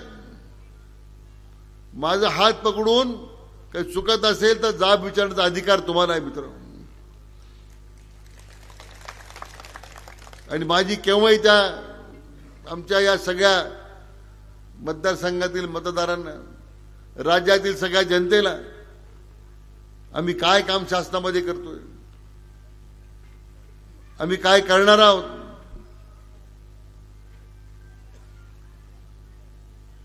हे मी त्या निमित्तानं नेहमीच सांगायला तयार असतो. खरं म्हणजे आज विधानसभेच्या निवडणुका सुरू झाल्यापासून फक्त भाषणं चाललेली आहे. काय ह्या भागात दहशत आहे. इथे एखादे तरी उठून मला सांगा की माझी कोणावर दहशत आहे का? मला खरंच तुम्ही हात वर करून सांगा. आपली विकासाची दहशत आहे.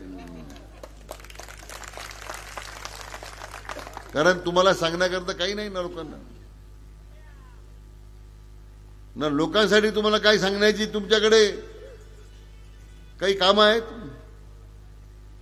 दहशत दहशत दहशत.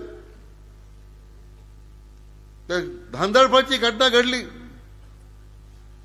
ती दुर्दैव होते. त्या ठिकाणी आपल्या एका कार्यकर्त्यांनी थोडं वाईट त्या ठिकाणी शब्द वापरले, त्याचा आपण निषेध केला. त्यांना अटक झाली, कारवाई झाली. पण त्याचा फायदा घेऊन काही मंडळी दहशत सुरू झालेली आहे, दहशतवाद सुरू झालेला आहे. मला खरं या निवडणुकीत अपेक्षित होतं बाळासाहेब तुमच्याकडून की महाविकास आघाडी सरकारमध्ये तुम्ही 2.5 वर्ष मंत्री होता. मी या महायुती सरकारमध्ये 2.5 वर्ष मंत्री आहे. तुम्ही 2.5 वर्षामध्ये एखादं तरी चांगलं काम केलं का हे तुम्ही एकदा लोकांना सांगून टाका. एकदा इथं मी जाहीरपणे आता सभेत बोलतोय की या महाविकास आघाडी सरकारच्या लोकांनी, मंत्र्यांनी एखादं तरी विकासाचं काम केलं का? अद्याप प्रामाणिकपणे सांगा तुम्ही.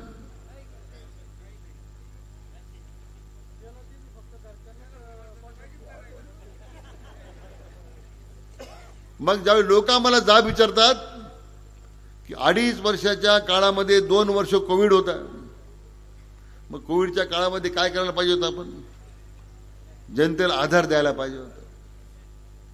त्यावेळी विश्वनेता आदरणीय मोदी साहेबांनी निर्णय केला आणि आपल्या देशातील 80% जनतेला मोफत धान्य देण्याची भूमिका घेतली. जरी लोकसभेत थोडी पिछाड झाली, आपली योजना बंद झाली, आम्ही आनंदाचा शिधा योजना सुरू केली सणावारा करता, योजना बंद झाली. आम्ही लोकांसमोर लोकांना आधार देण्याचं काम केलंय. तुम्ही सांगा ना काय केलंय? खरं म्हणजे विधानसभेच्या निवडणुकीमध्ये तुमचा लेखाजोखा मांडला पाहिजे. परवा काँग्रेस पक्षाच्या लोकांनी इकडे जर घोषणा केली आम्ही सत्तेवर जर आलो तर ते कधी येणारच नाही. आम्ही आलो तर आमच्या लाडक्या बहिणीला 3,000 रुपये देऊ. तुमचा विश्वास आहे त्यांच्यावर? आमच्या बहिणीचा विश्वास आहे त्यांच्यावर? अरे आम्ही तुम्हाला 1,500 रुपये द्यायला निघालो, हे कोर्टात गेले. पण तो मुद्दा महत्वाचा नाहीये. आम्ही 1,500 रुपये द्यायला गेलो म्हणून तुम्ही आता 3,000ची भाषा करतात. मग 2.5 वर्ष झोपले ते गाव तुम्ही? 2.5 वर्ष तुमचं सरकार होतं का नाही? ज्यावेळी आमच्याकडे लाडक्या बहिणीला गरज होती त्यावेळी तुम्ही थंड हवेच्या ठिकाणी जाऊन बसले. आपल्या परिसरातला प्रत्येक माणूस या कोविडमध्ये आपल्या प्रायव्हेट हॉस्पिटलला आला, पीयूपी कॉलेजवर आला, साईबाबा हॉस्पिटलला गेला. संगमनेरला कोण गेलं सांगा बरं? आपले सगळे गेले, घरातला माणूस गेला, पत्नी गेली, मुलगा गेला, वडील गेला. दुःख होतं. पण काय लोकांना, तुम्ही संगमनेर तालुक्यातल्या लोकांना काही सुविधा तयार केली? खाजगी लोकांच्या घशामध्ये तुम्ही लोक नेऊन घातले. 5-5 लाख 7-7 लाख रुपये बिलं झाले. हे खरं आहे की नाही? दुर्दैवाने जे गेले संगमनेरला गेले ते परत आले नाही. प्रवरेला जे गेले ते 100% घरी आले. ही तुमची विकासाची मांडणी आहे. इथं प्रवर हॉस्पिटल लोकांसाठी उपलब्ध होतं तर तुम्ही विकासाच्या गप्पा मारतात. मग काय नाही एखाद्या घोटीच्या हॉस्पिटलचं एखादं सेंटर तुम्ही संगमनेरला सुरू केलं सुरू? कारण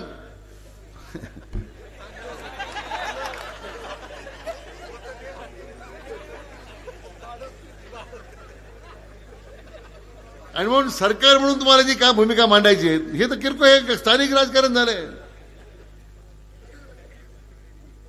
एखादी योजना तुम्ही ज्यावेळी निवडणुका लढता तुम्ही लोकांना शिव्या देऊन तुम्ही विकास करणार आहे का? माझ्या इतक्या वर्षाच्या राजकारणाच्या माझ्या कारकिर्दीमध्ये जे आदरणीय खासदार साहेबांच्यापासून आपण पाहतो, मी तुमच्या आशीर्वादाने निवडून गेलो. आम्ही राजकारणाची कधी पातळी सोडली नाही. एखादं उदाहरण तुम्ही सांगा. आम्ही शिव्या दिल्या, आरोच्या भाषेत बोललो, एखादं उदाहरण आहे? तुमची पिलावळ जी तुम्ही पोचली ना ती फक्त भुकायला तुम्ही नेमलेली आहेत, दुसऱ्याचा उद्धार करण्याला नेमलेली आहेत. कारण त्यांना त्याचा आनंद आहे, आसुरी आनंद आहे की विखे पाटलांना शिव्या दिलेल्या आहेत, विखे पाटलांवर उद्धार केलेला आहे. तुमच्याकडे या गावात सुद्धा असे काही लोक आहेत आश्वीमध्ये. माझी खरं त्यांना सगळ्यांना विनंती आहे की आता हे भुकायचं बंद करा. तुमच्या तोंडाला लगाम लावा. आम्ही संयमी आहोत. उद्या तो जर संयम सुटला तर मग मात्र आम्हाला तुम्ही दोष देऊ नका. ही माझी तुम्हाला विनंती आहे. आपण कधी असं वागलो नाही. आम्ही जे केलं ते लोकांना सांगितलं, जे करणार आहोत ते लोकांना सांगितलं, भविष्यात आम्ही काय करणार आहोत ते लोकांना सांगितलं, आणि जे सांगितलं ते आपण करून दाखवलं हे तुम्हाला या निमित्तानं मी सांगितलं पाहिजे. सरकार म्हणून काम करून दाखवलं. आज आमच्या लाडक्या बहिणींना 1500 रुपये दिलेत महिन्याला, 5 महिन्याचे हप्ते दिलेत. 1 डिसेंबर पासून 2100 रुपये आम्ही तुमच्या खात्यामध्ये जमा करणार आहोत. आणि आमच्या लाडक्या बहिणीला विनंती आहे, हे सगळे पैसे तुमचे आहेत, इकडचे नाही आहेत. आणि जर तुम्हाला कोणी तुमचे पैसे घालून घेण्याचा प्रयत्न करत असेल तर मला फोन करा तुम्ही. आम्ही 2100 रुपये थांबणार नाही. तुम्ही आगे आगे देखो होता है क्या. कारण आमच्या बहिणीला आम्हाला सुखी पाहायचं आहे, आमच्या बहिणीला आम्हाला समाधानी पाहायचं आहे, कारण त्या आमच्या लाडक्या बहिणी आहेत. म्हणून तुम्हाला या ठिकाणी शेवटी त्यांनी केव्हा कारभारणी व्हायचं आहे. स्वतःचा निर्णय घेण्याचे अधिकार आपण त्यांना दिलेले आहेत. अनेक योजना आपण शेतकऱ्यांच्या करता आणल्यात. मी आता यादी वाचत होतो. आपल्या सरकारच्या काळामध्ये आपण ज्या योजना लोकांना दिल्यात, आपल्या शिर्डी विधानसभा मतदारसंघामध्ये किती पैसे मिळाले मी नंतर सांग. आश्वीच्या आपले जे 26 गाव आहेत, आपल्या 26 गावामध्ये 1 रुपयाच्या पीक विमा योजनेचा मी निर्णय जाहीर केलाय. तुमचा विश्वास होता 1 रुपयात पीक विमा मिळेल असं मला वाटत होतं? खरं सांगा मला प्रमाणापासून.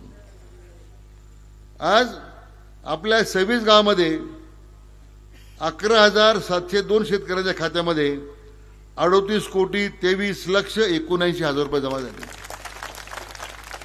आले की नाही पैसे? आले की नाही?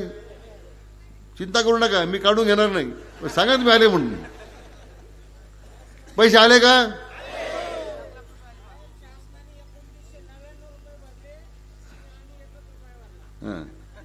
आपण 1 रुपया तो सुद्धा शासनानेच भरला आहे. नंतर दूध अनुदान 5,582 शेतकऱ्यांच्या खात्यामध्ये 3,82,29,000 रुपये जमा झाले. सोयाबीनचं अनुदान 6,319 शेतकऱ्यांच्या खात्यामध्ये 2,40,13,000 रुपये जमा झाले. आमच्या लाडक्या बहिणी 18,400 लाडक्या बहिणींच्या खात्यामध्ये 13,80,00,000 रुपये जमा झाले. कोटीचे कमी काही नाही आपल्या आकडे. आता हे जे आम्ही आकडेवारी आपल्याला सांगतोय, एखादी तरी योजना मागच्या 2.5 वर्षांनी राबवली का? प्रामाणिकपणे सांगा. ते लाडक्या बहिणीला विसरले होते, लाडक्या भावांना विसरले होते. हे फक्त आपल्या कुटुंबावरती फिरत होते. त्या उद्धव ठाकरेंनी घोषणा दिली होती, माझं कुटुंब तुमची जबाबदारी. हे घरी झोपायला मोकळे. अशी यांची अवस्था होती. यांच्याकडून जनतेने काय अपेक्षा केलेल्या आहेत? मग एकच त्यामुळे लोकांना उत्तर तुम्हाला सांगायचं की दहशत आहे, दहशत आहे. परत एक महाभागाने भाषण केलंय, दुधाचा धंद्यांना कळत नाही. मग तुम्हाला कळत होता, तुमच्या संगमनेर संघात दुधाचा धंदा एवढा कळतो, मग का आम्हाला 5 रुपये त्याची वेळेला सांगा बरं. तुम्ही म्हणणार पाहिजे आम्हाला शासनाचं अनुदान नको, आम्ही शेतकऱ्याला 35 रुपये भाव द्यायला तयार आहोत, आम्हाला शासनाची भीक नको. तिथं तर तुम्ही 10 कोटी रुपये घेऊन बसले. संगमनेर दूध संघाला शासनानं अनुदानापोटी किती पैसे दिले? 10 कोटी रुपये दिले. तर तुम्ही शेतकऱ्याच्या खात्यात आले. आम्ही असा भेदभाव नाही केला. यांचा संघ आहे. अरे त्यांचा नाही, तो आमच्या दूध उत्पादक शेतकऱ्याचा संघ आहे, तुमच्या मालकीचा नाही. ज्यावेळी आपण संगमनेर कारखाना काढला, त्याचे पहिले चेअरमन कोण होतं? पद्मश्री विखे पाटील होते, दत्ता देशमुख होते, खताब पाटील होते, दुर्वे नाना होते, भाऊसाहेब धुमाळ होते. वंदनीय भाऊसाहेब तर पहिल्या बोर्डात सुद्धा नव्हते. हे किती लोकांना इतिहास माहिती आहे? माहितच नाही तुझ्या नव्या पिढीला. त्यावेळी ह्याच आश्वी मी काही भाषण करतो इथे, आश्वी त्यावेळी संगमनेर कारखान्याकडे ऊस नव्हता दाखवायला, जेव्हा कारखान्याला परवानगी द्यायची होती. घोडकर साहेब बरोबर आहे का? तर एक गट, आपला कारखान्याचा एक गट जो आश्वीचा आहे, त्याचा ऊस दाखवायला आपण संगमनेर कारखान्याला आहे म्हणून तेव्हा त्या कारखान्याला परवानगी मिळाली. शहा आयोग होता त्यावेळी. ठीक आहे, तुम्ही नाव कोणाचं कारखान्याला दिलं आम्हाला माहित नाही. ठीक आहे, वंदने भाऊसाहेबांनी दिलं, आमची काही तक्रार नाही. पण निदान जे कारखान्यात त्यावेळी शेवटी पद्मश्री भाऊसाहेबांना बोलून घेतलं, भाऊसाहेब हा कारखाना तू चालवायला घे, चालव. हे पद्मश्रीनी करून दाखवलं. मित्र, एवढं मोठं मन पद्मश्रीचं होतं. तुम्ही आम्हाला दहशत शिकवता, तुम्ही आमच्यावर दहशतीचे आरोप करता. अरे ज्या बाबांनी तुमच्या हातामध्ये एवढी मोठी काम घेणं दिली, किमान त्या पद्मश्रीचं स्मरण तरी कधीतरी करत जा ना. कधी कारखान्यात म्हटलं अरे पद्मश्रींचं, दत्ता देशमुखांचं, खताळ पाटलांचं, दुर्वे नानांचं कधी तैलचित्र लावा नाही, कधी फोटो की ज्यांनी खरंच काम केलं. ते सह्याद्री शिक्षण संस्था कोणी काढली? ती खताळ पाटलांनी काढली. शेतकरी संघ खताळ पाटलांनी काढला. मार्केट कमिटी खताळ पाटलांनी काढली. तुम्ही काय केलं? तुम्ही आयत्या बिळावर. अरे किमान ज्या लोकांनी त्या संस्था निर्माण केल्या त्यांचं तरी वर्षातून एकदा स्मरण करत जा ना, त्यांच्या पुण्यतिथीला, त्यांच्या जयंतीला. पण तुम्ही एकच सांगितलं जनतेला आतापर्यंत, काय सांगितलं? माझं कुटुंब तुमची जबाबदारी. हे पुन्हा मोकळे. आज नव्या पिढीला माहित नाही आहे. आमच्या महिला भगिनीला तरी माहित होतं का ही पद्मश्री संस्था माहित होतं? माहित होतं. म्हणजे ज्या कारखान्याचे संस्थापक पद्मश्री आहेत. मला आठवतं मी शाळेत असताना भाऊसाहेब जायचे नगरला जिल्हा बँकेची मिटिंगला आणि बाबा त्यांना घेऊन जायचे. परत बाबा आणून सोडायचे त्यांना. हे मी पाहिलेलं आहे. तर बँकेत चेअरमन त्यांना केलं बाबांनी. भाऊसाहेब तुम्ही बँक सांभाळा. म्हणजे अरे बाबा तर आरोग्य बोलायचे. काय तुम्ही ओळख ठेवली? आम्हाला तुम्ही दहशतवादी म्हणता. अरे हा जो राजकीय दहशतवाद संस्थापकाला विसरण्याचं काम ज्यांनी तुम्हाला अन्न पाण्याला लावलं त्यांना तुम्ही विसरून गेलात. हा तुमचा दहशतवाद आहे. हा राजकीय दहशतवाद तुम्हाला मित्र निपटून काढायचा आहे. समूळ उच्चाटन या निवडणुकीत या सगळ्यांना हद्दपार करण्याचं काम तुम्हाला मतदार बंधुभगिनीने करायचं. करणार तुम्ही? मला हात पकडून सांग तुम्ही करायला तयार म्हणून. हे मला विपरीत आहे.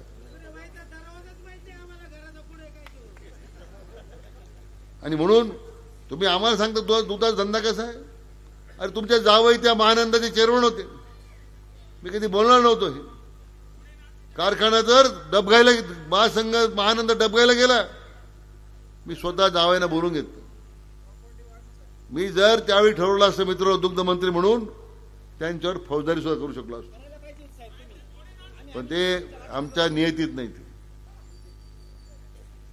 आम्हाला पद्मश्रीनी खासदार साहेबांनी शिकवलं नाही. तुम्हाला मी त्यांना बोलवून सांगितलं देशमुख साहेब जरा आता तुम्ही राजीनामे देऊन टाका. तर सगळ्या संचालकाचे राजीनामे घेतले.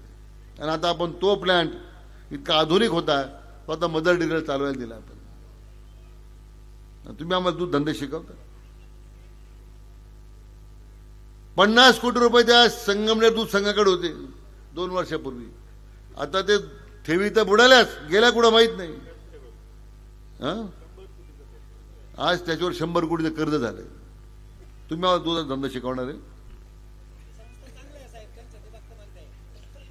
त्याच्या किती संस्था चांगल्या वर? राजहंस पोल्ट्री आहे. तुम्ही राजहंस पोल्ट्री काढली होती, कोंबड्या फस्त झाल्या. तुम्ही त्या शेळी मेंढी संस्था काढली होती, बोकडे फस्त झाले सगळे. पेपर मिल काढली होती तुम्ही, कागदाचा पत्ता नाही. तुम्ही एकच काम केलं, त्या साखर कारखान्याच्या भिंतीला भोग पाडून पोते बाहेर काढले. हे पुण्याचं काम तुम्ही करता, आम्ही दहशतवाद करतो. हे काय आहे? पुण्याचं काम आहे. आम्ही काय करतो? दहशतवाद आहे. हे महत्वाचं. आमचा तालुका सुसंस्कृत आहे. कितीतरी उदाहरण आता गावोगावी लोक भेटतात, तर लोक सांगतात मला साहेब एवढी मोठी दहशत आहे, इथं लोकांना बोलण्याची सोय नाही आहे. लोकांना त्या ठिकाणी बोललं तर कामावून ताबडतोब काढलं जात. ते म्हणतात आम्ही रोजगार निर्माण केला. परत शिर्डीच्या भाषणात म्हटले आमच्याकडे 30,000 रोजगार, त्यामध्ये 30,000 लोक काम करतात. तुम्हाला पटतं काय? किती खोटं बोला बाबाच्या दारात. अरे साईबाबाच्या दारात खोटं बोलायला भीत नाही तर तुमच्याशी किती प्रामाणिक राहणार आहे सांगा ना मला तुम्ही जरा. यांच्याकडे फक्त दोनच नोकऱ्या आहेत. एक संघामध्ये कॅन धुवायला जा नाही तर घोटीला फरशी पुसायला जा. हे दोनच काम आहेत. हे बरोबर आहे की नाही. दुसरं कोणता रोजगार तुम्ही निर्माण केला. काय तालुक्यातल्या मुलांना तुम्ही दिलं. अरे या मतदारसंघाची गावं जोडली गेली. 2009 साली आपली गावं जोडली गेली. काय परिस्थिती तुमच्या गावांची. रस्ते होते. लोक म्हणे साहेब बाळांतीन महिला जोडीतून आणावं लागतं आम्हाला. अशी अवस्था. हे खरे खोटे. हा इथला पूल आपण बांधला आश्वीचा. का नाही तुम्हाला बांधता आले 25 वर्षामध्ये आमदार म्हणून. आता उमरीचा पूल बांधतो आपण. तो पूर्ण झाला. तुमचाच भाऊ बांधत होता. त्यांची गाडी त्याच पुलावर राहते म्हटलं तर आपण बांधलेल्या पुलावरच येऊ शकतात. ते स्वतः काही करू शकत नाही. तुम्हाला मी तर सांगतो मी. हे फक्त आयत्या बिळावरचे हे खरं त्यांना हे त्यांचं काम आहे. आपण महाराष्ट्रामध्ये आपलं एकमेव मतदारसंघामध्ये आहे की 30 किलोमीटरमध्ये 5 पूल आहेत. उमरी झाला, आश्वी आहे, दाड आहे, पाथरे आहे, कोलार आहे. आज 6 केटीवर बांधले आपण. काय नाही आमच्या आमदाराला त्यावेळी वाटलं 25 वर्षात एखादा आश्वीचा केटीवर बांधा म्हणून. तुमच्याच मतदारसंघात होता की नाही. आज आपण 2 वर्ष पाण्याचं इतकं सुंदर नियोजन केलं की तुमच्या नदीमध्ये 12 महिने पाणी राहिलं. का नाही राहिलं. आबाबाला पाणी आहे. इथं अशी भोकडी दाखवली का रे विखे पाटलाला मत देऊ नका. तुमच्या मोटरी काढून घेतील, तुमचे ट्रान्सफॉर्मर काढून घेतील, तुमच्या पाईपलाईन बंद करतील. एक उदाहरण दाखवा की तुमच्या पाईपलाईन आम्ही कधी बंद केल्यात का. ट्रान्सफॉर्मर बंद केलेत का. असं घडलं. उलट तुमचे ट्रान्सफॉर्मर किती पटीनं वाढले. तुमच्या 4 इंच होतं तर 8 इंच झालं पाईपलाईन. आम्ही कधी आमचं हे कामच नाहीये. सूडबुद्धीचं राजकारण करण्यात आम्हाला शिकवलंच नाहीये. फक्त या भोकडे दाखवलं तुम्ही. फक्त लोकांना भोकडे दाखवायचं. अरे विखे पडलाच करू नका, विखे पडला तसं करू नका. या 26 गावाला ज्यावेळी मी दत्तक घेतलं त्यावेळी मित्र वडकर साहेब 30 वर्षामध्ये हा गृहस्थ आमदार म्हणून साधी एसटी सुरू करू शकला नाही. एसटी मला एसटी सुरू करावं लागली. होती एसटी आपल्याकडं. तुमच्याकडे एसटी होती का बरं. 30 वर्ष काय केलं हे मला कळत नाही. त्यांचे भाषण कसं आहे. कारखाना, दूध संघ, लय प्रगती, संपलं भाषण. पुढं काय एवढंच आहे. आणि हसायचं.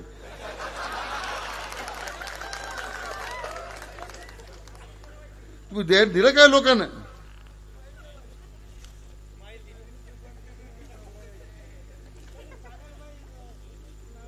काल त्या ठिकाणी मुंबईला काहीतरी संगमनेरचे नेते येऊन गेले. ते म्हटले आमचं वाळू धोरण फसलं. आमचं नाही वाळू धोरण फसलं. तुमचे वाळू माफिया फसलेत. तुमचे खडी क्रशर माफिया फसलेत. तुम्हाला तुमचे माफियाचं राज्य आम्ही संगमनेरमधले संपवलं त्याचं तुम्हाला दुःख आहे मित्र. यांना दुःख आहे त्याचं. कारण त्या वाळूच्या पैशावर त्या क्रशरच्या पैशावर तुम्ही तालुक्यामध्ये एक दहशतवाद निर्माण केला होता.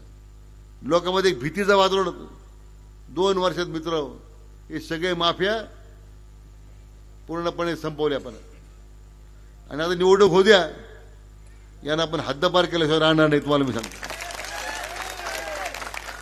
तुम्ही आमचा चांगलपणा पाहिला. ते म्हणतात ना ये तो अभी ट्रेलर ये तो अभी झाकी आहे पिक्चर अभी त्यांना अंदाज नाही त्याचा.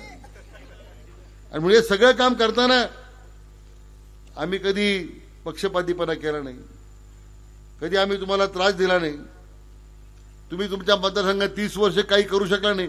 अरे तुमच्या जोरव्याच्या घराकडे जाणारा रस्ता सुद्धा मला करावं लागलं. आम्ही रस्ता केला तो जोरव्याचा का नाही केला. आमच्या सगळ्या सडका अशा धडक आहे सरळ, कोणी या. दुर्दैवानं फक्त विकासाच्या गप्पा मारायच्या. निळवंड्याच्या बाबतीमध्ये आमचे जाणते राजे एकदा आले फिरत इकडे, शरद पवार. ते काल आज प्रियंका गांधी सभा झाली. तुम्ही फोटो पहा, एवढे आपले लोक आहेत ना, एका ह्या फक्त ह्या भागातले लोक आहेत, याचे निम्मे सुद्धा लोक नव्हते. ते प्रियंका गांधीने 10 मिनिटात भाषण संपवलं. त्यांना काय सांगायचं सांगितलं आणि ते निघून गेले. काय सांगितलं असेल त्यांना? अरे शर्म करो, आपने मुझे यहाँ बुलाया और ये 2000 लोग एक सामने भाषण दे रहे हैं. ते पहिला किती वाईट नाराज. खरं म्हणजे मला फार सहानुभूती प्रियंका बद्दल, पण तिचा केवढा अपमान केलाय लोकांनी. आणि तिच्या तोंडी घातलं काय नगर मनमाड रोडचं काय, तर प्रियंका गांधीचा नगर मनमाड रोडचा काय संबंध आहे का?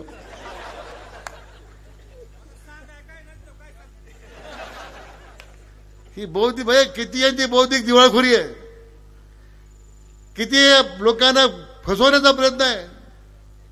अरे ना, प्रियंका गांधी आल्या, देशाच्या नेत्या, तुमच्या पक्षाचे नेते आहेत, पण तुम्हाला पक्षाची निष्ठा राहिल्या कुठे?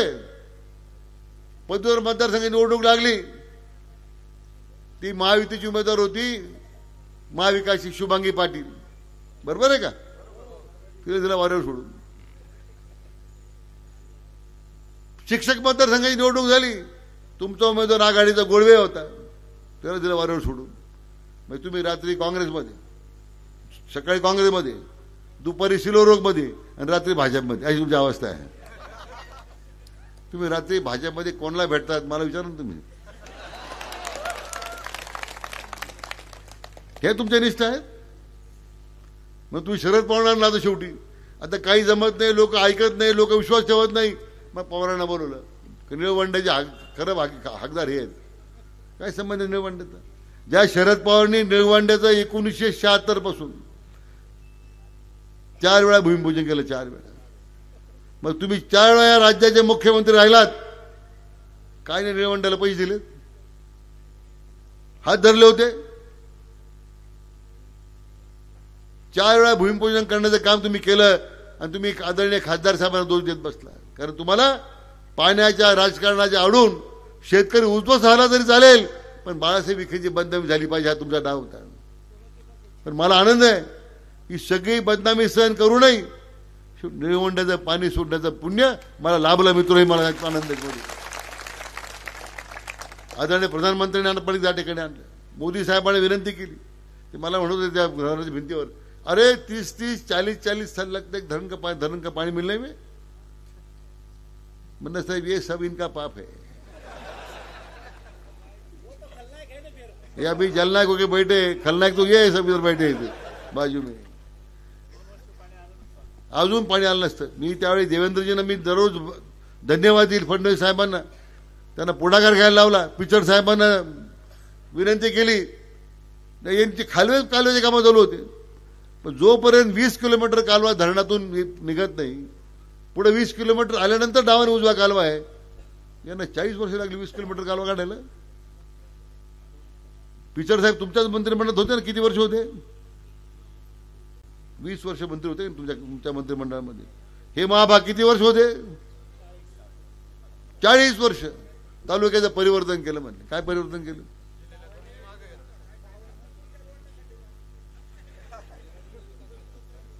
अरे निळवंड्याचं पाणी सुद्धा 40 वर्ष तुम्हाला धरणातून कालव्यातून पाणी आणायला लागले. हे काम मी 2 वर्षात करून दाखवतो. आज सगळ्या दुष्काळी भागातल्या डाव्याने उजव्या कॉलनीला पाणी सुरू आहे. चाऱ्यांची कामं अपुरी आहेत. मोदी साहेबांना आम्ही विनंती केली. आज भारत सरकारनं आपल्या सगळ्या चाऱ्यांच्या कामाकरता पहिल्या टप्प्यासाठी 800 कोटी रुपये मंजूर केले. तुम्ही जलनाय का?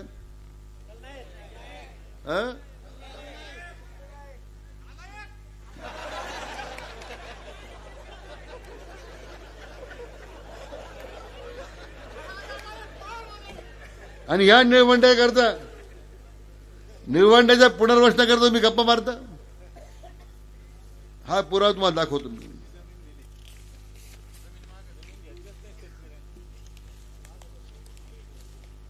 निळवंड्याची जमीन तुम्ही घेतली. ही निळवंड्याच्या जमिनीमध्ये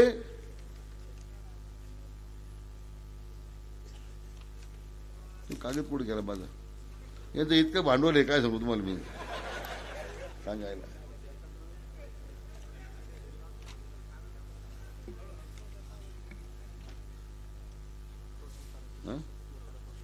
नाही उतारा आहे पण पुढे दुसरं कागद. हा आता उतारा कोणाचा आहे?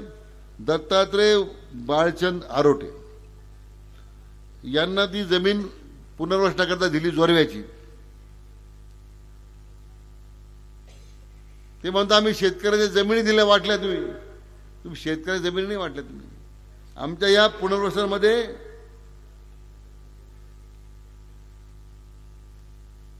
ही जी आरोट्याने दिलेली जमीन आहे जोरव्यामधली, अकोल्याचे आरोटे होते, त्यांना भूसंपादन दिले जमिनी आरोटे त्यांना दिली होती. यांनी काय करावं? यांनी त्या जोरव्याच्या जमिनी ज्या आरोट्याच्या नावावर होत्या ना, त्या निळवंड्याच्या पुनर्वसनाच्या जमिनी सवी सपनकुमार पारीख यांच्या नावावर करून घेतले. तू कोण माहिती आहे का? हे त्यांचे जावई आहेत. हे काय त्यांच्या जावयाच्या नावावर केले. हे उतारे आहेत सगळे, बाहेर उतारे आहेत. मी आता बोगस बोलत नाही. मी सुद्धा महसूल मंत्री आहे ना आता.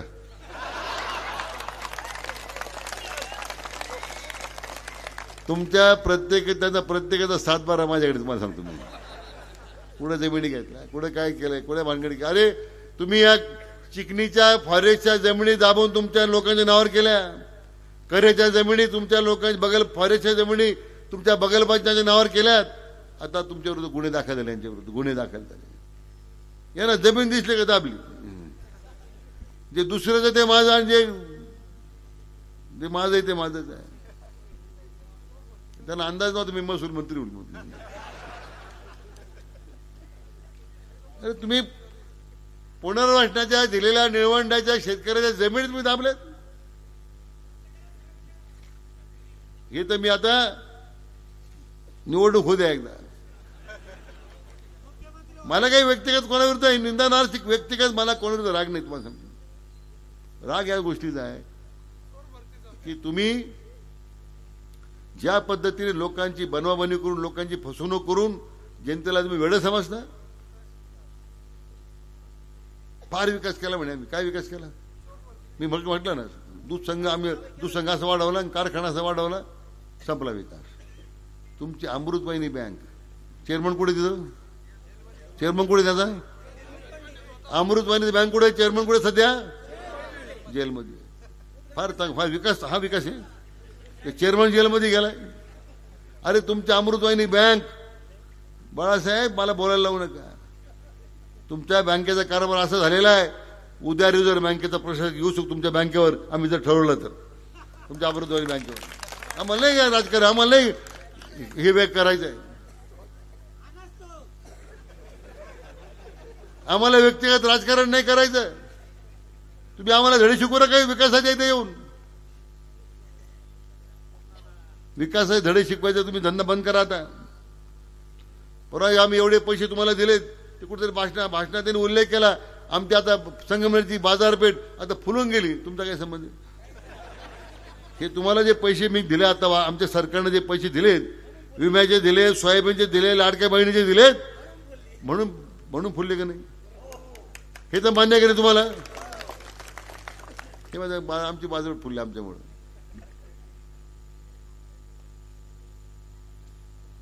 एखादी तरी गोष्ट मी सांगणार नाही तुम्हाला.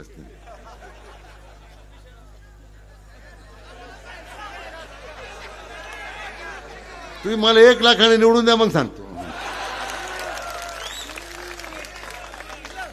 1.5 लाखाने असे दुर्दैवानं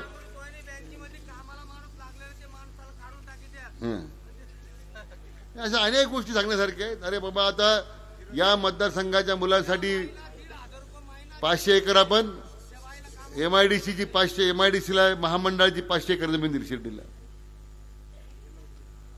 तिथं आपला 4000 मुलांचा रोजगार निर्माण होतो. आपण गेल्या महिन्यात 700 कोटी रुपयाची विमानतळाची बिल्डिंग उभी करतो शिर्डीच्या, तिथं 4000 मुलांचा रोजगार निर्माण होतो. मी तुम्हाला अतिशयोक्ती सांगत नाही, पुढच्या 1.5 वर्षामध्ये आपल्या 8000 मुलांना रोजगाराची संधी या सगळ्या प्रकल्पात निर्माण होणार. आम्ही कॅन धुवायला पाठवणार नाही, लोक आम्ही फरशी पुसायला पाठवणार नाही. हे उद्योग जे राहणार आहेत याच्यातून ताट मानेनं स्वाभिमानानं तुम्हाला त्या ठिकाणी रोजगार देण्याचं काम आम्ही त्या ठिकाणी करणार आहोत. बरं काही सुचलं का आतापर्यंत करायला? तुमचं काम फक्त एकच आहे, काय करायचं आला तर हसायचं. एक गोष्ट मला आठवली, मी मला कुठेतरी बोललो होतो. मी एक असा आरोपी होता आणि तो आरोपीने इतका मोठा गुन्हा केला होता की त्याला तर तो सुटू शकत नाही असं लोक ते म्हणायचे. मग त्याला एक चांगला वकील मिळाला आणि मग ते वकिलांनी सांगितलं तू फक्त त्या आरोपीला सांगितलं तू एकच काम करायचं. काय? तुला जजने विचारलं की तू फक्त हसायचं. तर शेवटी जज कंटाळून गेला, याच्या डोक्यावर परिणाम झाला म्हणे. आता काही सोडून द्या पडलं तुम्ही. माझं हे झालं. आता वकील त्याला म्हटला बाबा एवढ्या कष्टात तुला सोडवलं, माझी फी कुठे?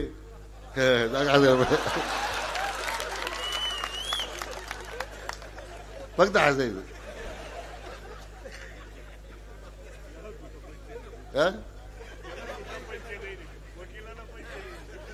अरे नाही, वकिलाचे पैसे बुडवले, तुझे काही तर आणि मित्र म्हणून माझी आपल्याला विनंती करायची आहे, आता निर्णायक लढाई करायची आहे. इथे करायची आहे, संगमनेरला करायची आहे. तिकडे आपला इकडे अनुक्रम नंबर किती आहे? तिकडे किती आहे? 1 नंबरला आपण निवडून गेलो पाहिजे महाराष्ट्रामध्ये, लक्षात घ्या. आणि तिकडे 1 नंबरला आम्हाला निवडून दिलं पाहिजे. हे काम आपण करणार? हात वरून आपण करत नका मला.